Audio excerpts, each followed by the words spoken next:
Hi, everyone. Amy Wood, joined again by Alexis Sprogis.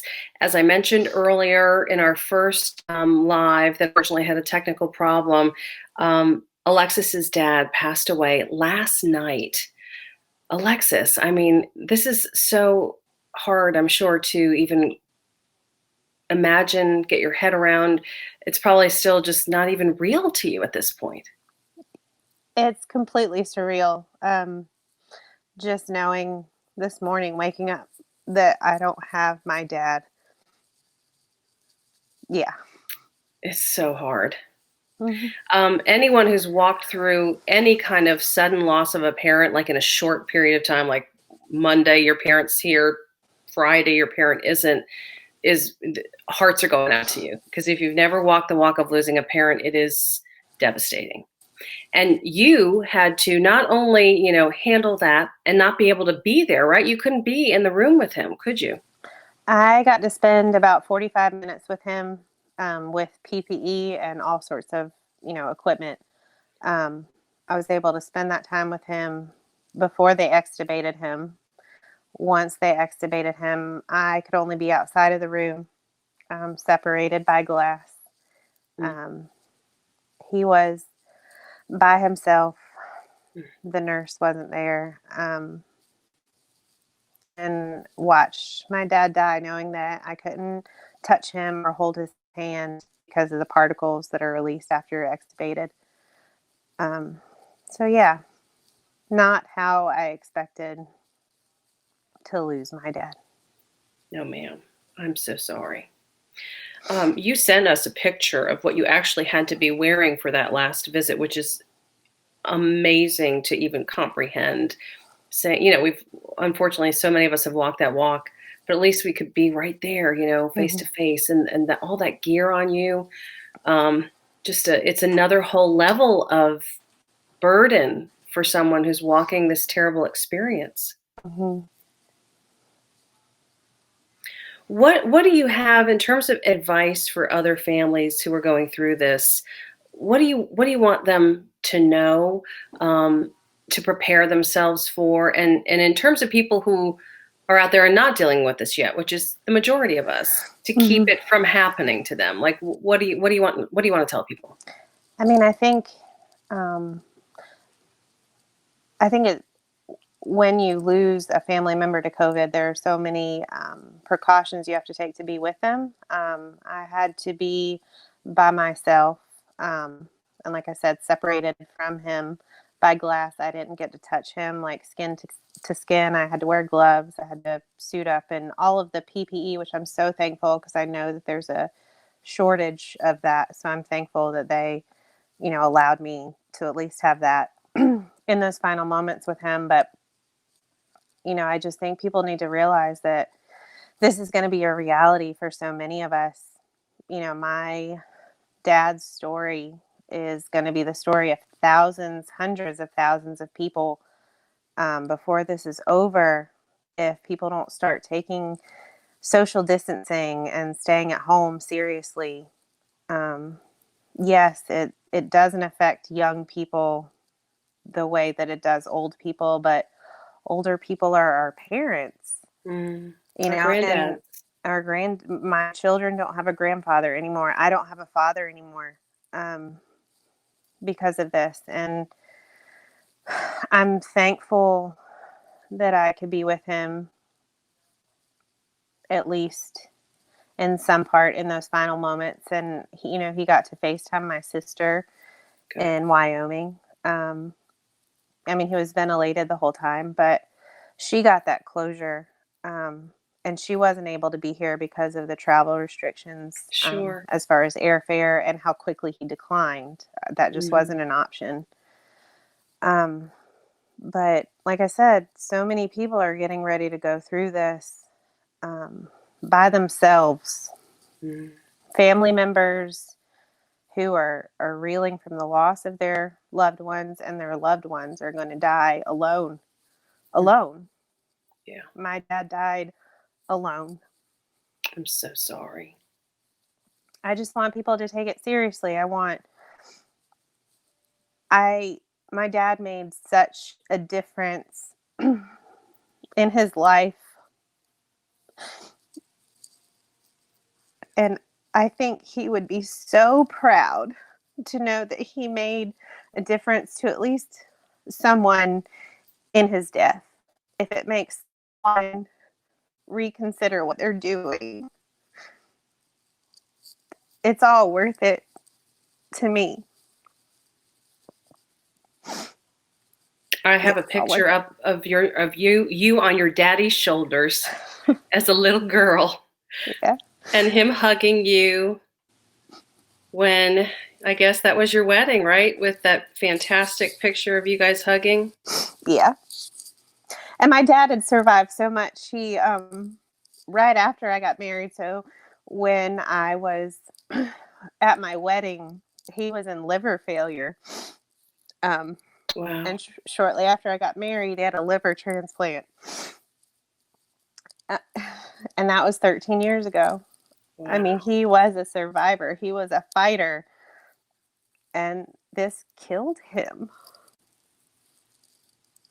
I'm so sorry, Alexis. How old was your daddy? He was going to be 74 next month. Wow. And on top of all of this happening so fast and the distance you had to keep at the end, you had to wake up this morning and tell his granddaughters about this. I did. I did. But my girls have so many good memories of him. And they're so good. They're so compassionate. They were more worried about, him and me, and they're just good girls. And I'm sure he adored them and spoiled them. Oh, he loved all of his grandkids. He had 5 of them total, and he loved all of them. You also shared with me this fantastic picture. I guess you guys had all gone out to the Dakotas. Mm-hmm. And when was that? And tell me about that. That was last summer. He actually went out there to be with my grandmother. We thought that we were going to lose her. She's 95. She pulled through, but he got to be there with my sister and his grandkids by her. And it was so good for him. I'm so glad. He loved his hometown. Mm-hmm. When it comes to what you guys have walked through in this last week, some of the people didn't see our first part of the interview, so I want to walk back through a little bit of that too. You talked about how he started to be remarkably different on Monday. He'd been at your house for a while after surgery. Then on Monday, you guys you let him have a night at home alone because he's like, I'm an independent guy. I want to be alone. And then you get to see him the next day and something's not right. Right. He was very confused. He didn't recognize my husband. He couldn't tell us what year it was. My husband, who is a nurse on a COVID unit, thought that maybe he had had a stroke. So we called EMS and they took him to the hospital. His CT of his brain was clear, but the CT of his lungs showed fluid in his lungs. So at that point, with everything going on, they decided to do, a COVID test. He was not showing any symptoms really up until that point. So we thought it's going to come back negative. There's no reason why, it would come back positive. And by Tuesday, they had moved him from the floor into the ICU and had him ventilated and sedated. And then Friday, so they tested him Monday. It took till Friday for us to get confirmation that he was positive. And we were just floored. We had no idea. I mean, and he just deteriorated rapidly after that. And so you started hearing about kidney failure, organ failure, which I guess does happen with COVID. Mm-hmm. Is that sort of a normal trajectory of what can happen if it goes bad? Yeah, normally you get ARDS. I can't remember what that stands for. ARDS, yeah. Mm-hmm. It's acute respiratory distress Distress. syndrome. Yeah. Yes. Hmm. He had that, and that's why he was ventilated. And they'd been giving him antibiotics, and they were treating the COVID before they knew for sure that he was positive. Sure. Um, but I think by then it was just too late. And Saturday we got the call that his creatinine was, doubled, and he was going into organ failure. And they talked about dialysis, but his blood pressure was so low that it was unlikely that he would have even survived that. So we made the call Sunday morning to not pursue dialysis, and we lost him Sunday evening around 6:30. So it was just very, very fast. So fast. What is your favorite memory of your dad?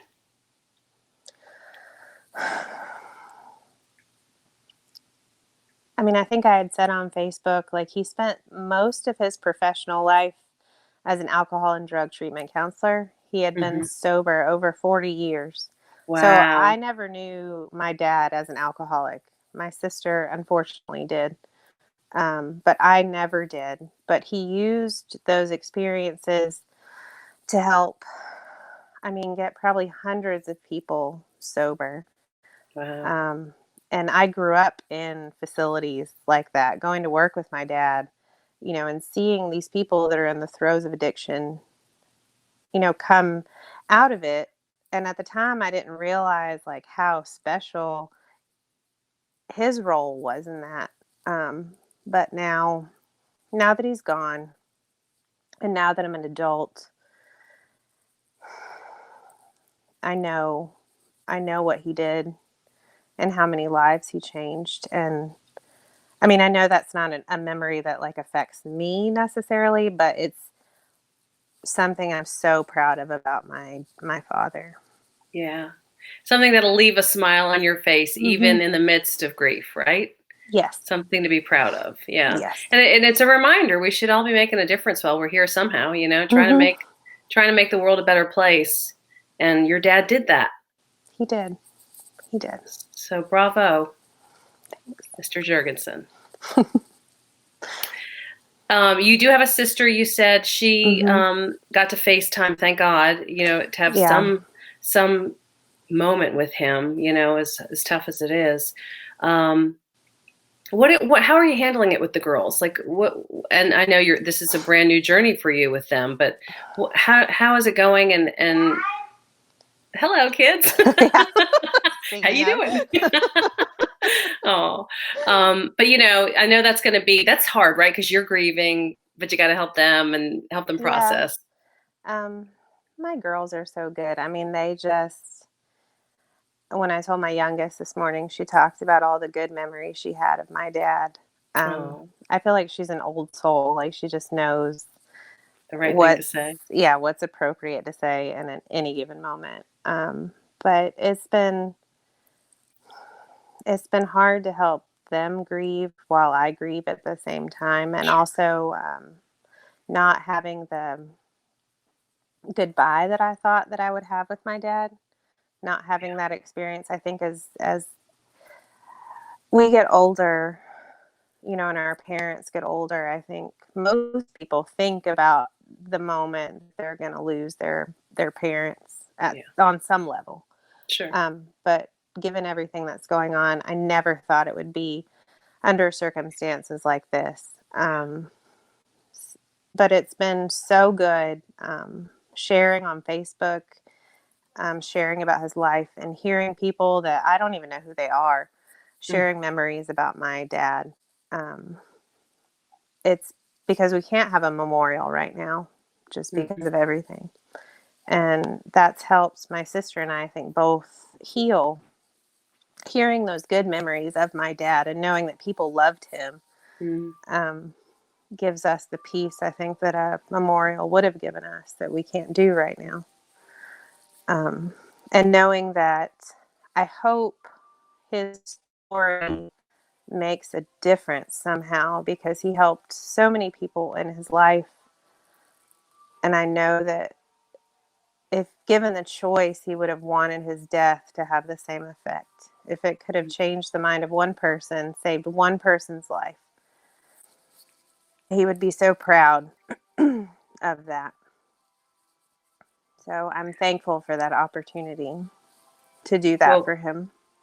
well, we thank you for bringing his story to light so that we can know more about who he was and the difference he made, and also to help us all understand that this is serious stuff. COVID-19 is no joke, and the more we stay home, the more people like your dad get to be here.